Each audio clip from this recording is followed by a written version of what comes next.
Assalamualaikum warahmatullahi wabarakatuh. Kali ini kita akan membahas topik yang menarik dan kontroversial. Nabi Adam alaihissalam dan Hawa tidak melakukan hubungan intim selama di surga. Apakah Anda pernah mendengar berbagai versi cerita ini? Mari kita telusuri lebih dalam apa yang disebutkan dalam sumber-sumber yang berbeda. Ketika Nabi Adam alaihissalam dan Hawa masih berada di surga, mereka tidak terlibat dalam hubungan intim. Baru ketika mereka diturunkan ke dunia, Jibril alaihissalam memberikan panduan kepada Nabi Adam alaihissalam tentang bagaimana mendekati istrinya. Menurut riwayat yang diceritakan, Nabi Adam alaihissalam dan Siti Hawa tidak pernah menjalani hubungan intim selama mereka berada di surga. Namun, ada pandangan yang berbeda dari sejarawan Mesir bernama Muhammad bin Iyas. Menurutnya Nabi Adam alaihissalam dan Hawa mungkin melakukan hubungan intim di tempat khusus yang ada di surga Firdaus. Namun, pandangan ini tidak dapat dipastikan kebenarannya. Ibnu Katsir dalam bukunya yang berjudul Al-Bidayah wa Nihayah mengungkapkan bahwa ketika Nabi Adam alaihissalam dan Hawa berada di surga, mereka tidak pernah terlibat dalam hubungan intim. Ini didasarkan pada riwayat yang diceritakan oleh Anas radhiyallahu anhu yang mengatakan bahwa Rasulullah SAW pernah menyampaikan, Adam dan Hawa turun dari surga ke bumi dalam keadaan telanjang dan mereka hanya menggunakan beberapa helai daun surga untuk menutup aurat mereka. Kemudian Nabi Adam alaihissalam merasa panas hingga ia duduk menangis dan berkata kepada istrinya, "Wahai Hawa, sungguh panas ini membuatku tidak nyaman." Kemudian Jibril alaihissalam datang kepada Nabi Adam alaihissalam membawa kapas dan mengajarkan kepada Hawa cara memintalnya. Setelah itu, malaikat Jibril juga mengajarkan Nabi Adam alaihissalam cara menenun menggunakan kapas yang telah dipintal oleh Hawa. Beliau juga mencatat saat berada di surga, Nabi Adam dan Hawa belum pernah menjalani hubungan intim hingga mereka turun dari surga karena kesalahan mereka dalam memakan buah dari pohon kuldi. Selain itu ditegaskan bahwa Nabi Adam alaihissalam dan Hawa tidur terpisah.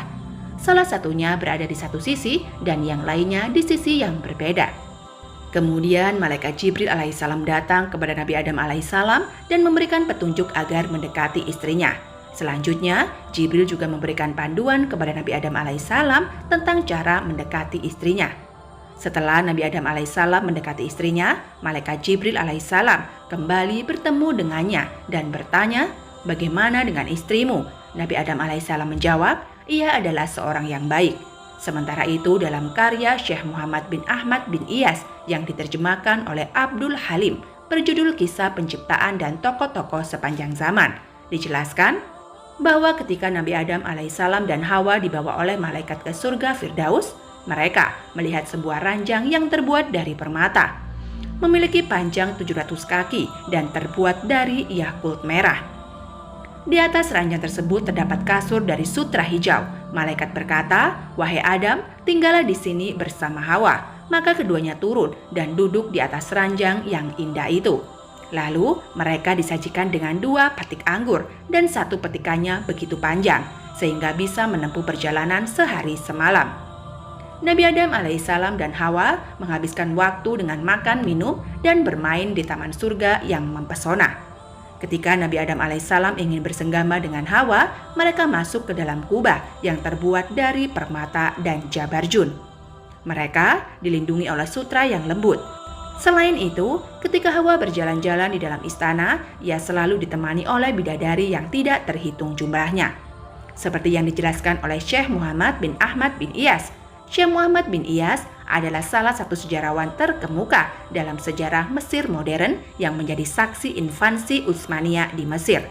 Syekh Muhammad bin Ahmad bin Iyas menceritakan bahwa setelah Nabi Adam alaihissalam turun dari mimbar, dia duduk di antara para malaikat. Lalu Allah Subhanahu wa Ta'ala membuatnya tertidur karena tidur membawa ketenangan bagi tubuhnya. Saat dalam tidurnya, Nabi Adam alaihissalam bermimpi tentang Hawa.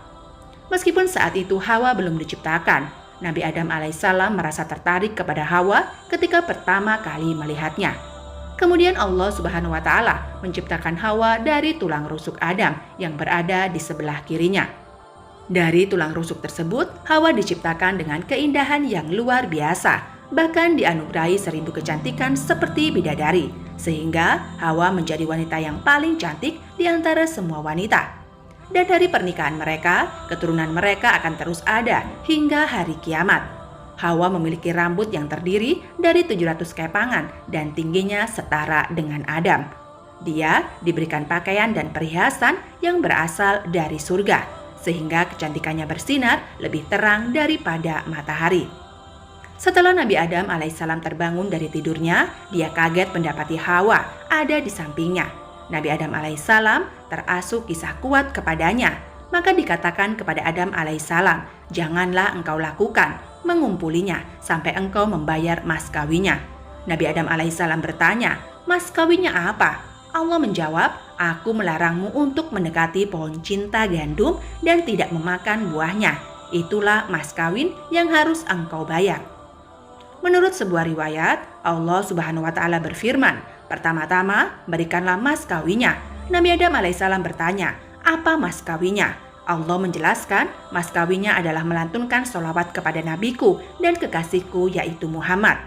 Nabi Adam alaihissalam kemudian bertanya, siapa sebenarnya Muhammad itu? Allah menjawab, dia adalah salah satu dari keturunanmu. Dia adalah nabi terakhir. Jika bukan karena keberadaannya, aku tidak akan menciptakan makhluk. Kemudian Allah Subhanahu wa Ta'ala menyentuh punggung Nabi Adam alaihissalam, dan dari Nabi Adam alaihissalam Allah menciptakan keturunannya yang sangat banyak seperti debu. Di antara mereka ada yang berkulit putih, ada yang berkulit hitam, ada laki-laki dan wanita. Allah juga menyampaikan cahaya kepada mereka dari cahayanya. Siapa yang menangkap cahaya itu akan menjadi orang yang beriman, sementara yang tidak mengambilnya akan menjadi kafir. Di antara mereka ada yang mendapatkan cahaya yang bersinar terang. Nabi Adam alaihissalam bertanya, wahai Tuhanku, siapakah mereka ini? Allah Subhanahu wa Ta'ala menjawab, mereka adalah para nabi yang akan lahir dari keturunanmu, wahai Adam. Kemudian Allah mengawinkan Nabi Adam alaihissalam dengan Hawa. Peristiwa ini terjadi pada hari Jumat menjelang senja, dan karena itu menjadi sunnah untuk melangsungkan pernikahan pada hari Jumat. Menurut sebuah riwayat, Nabi Adam alaihissalam memiliki penampilan yang lebih menarik daripada Hawa, tetapi Hawa memiliki sifat yang lebih lembut. Allah Subhanahu wa Ta'ala kemudian memerintahkan malaikat Ridwan, penjaga surga, untuk menghias tempat pernikahan dan mempercantik wildan, anak-anak yang ada di surga dan para bidadari. Nabi Adam alaihissalam diberi kuda yang tercipta dari minyak kasturi yang harum, dan kuda itu diberi nama Maimun. Kuda ini memiliki kecepatan lari yang luar biasa, seperti kilat yang menyambar.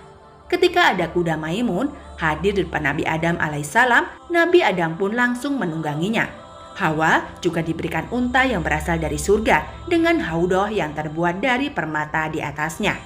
Hawa naik ke haudah yang ada di punggung unta tersebut. Selanjutnya, Jibril alaihissalam memimpin kuda Maimun, sedangkan Mikail berjalan di sebelah kanan dan Israfil di sebelah kiri. Bersama-sama mereka mengantarkan Nabi Adam alaihissalam dan Hawa menjelajahi berbagai bagian surga. Setiap kali melewati malaikat, Nabi Adam alaihissalam selalu memberikan salam kepada mereka. Para malaikat pun takjub dan berkata, betapa mulianya makhluk Allah ini. Hawa juga ikut bersamanya, tetapi dia menunggangi seekor unta. Para malaikat membawa mereka berkeliling hingga pada akhirnya sampai di pintu surga. Di sana mereka berhenti sejenak di depan pintu surga.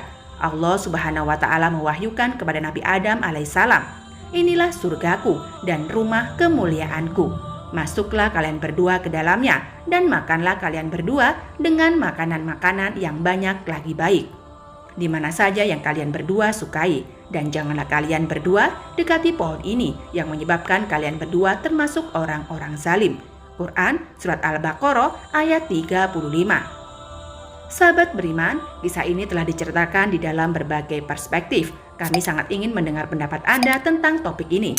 Jangan lupa untuk memberikan like, share, subscribe, dan berikan komentar di bawah video ini. Terima kasih telah menonton. Wabillahi taufik wal hidayah. Wassalamualaikum warahmatullahi wabarakatuh.